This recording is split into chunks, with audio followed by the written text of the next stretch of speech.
the game, cause see the boxing voice. BoxingVoice.com, live with Paulie Malignaggi, minutes after Peter Quillen's shocking defeat at the hands of Danny Jacobs. Do you think that was a bad stoppage?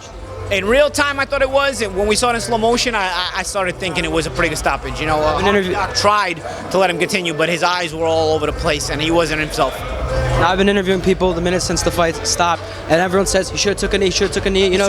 Yeah. But you were a young, proud fighter. You know, sometimes you don't want to take a knee, you don't want to get knocked down in the first round. What's the difference? How do you know? Well, then you got to hold. And by the first time he tried to hold, he had already taken the follow-up barrage after initially getting hurt. So even when he tried to hold, he'll try to hold a little bit too late.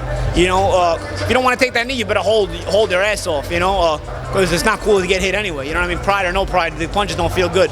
By the time he tried to hold, he was already weakened even more to where he couldn't hold on tight enough, and the follow-up kind of got him out of there.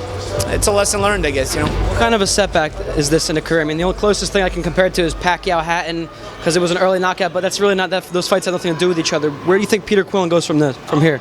It's going to be up to him to come back. He's going to see a lot of doubters now. A lot of people are going to write him off. But you know, coming back from defeat, a lot of it is mental. You know, a lot of it is not believing in the doubters and having that hardcore self-belief. You know, I've had to come back from a lot of setbacks myself. So you got to put everything aside and compartmentalize the negative and know where to put it and have that confidence and keep building that confidence. And I think, you know, Peter's obviously it's only his first loss, so he can come back, but it's going to be up to him and him to really believe it. He has to believe it more than anybody else.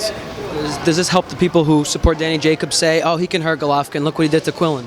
Well, it's a great statement win for Jacobs. I mean, you know, you couldn't have asked for a better Christmas present for Danny Jacobs. A win like this, you know, the sky's the limit for Danny. Opportunities abound now, so we'll see what happens.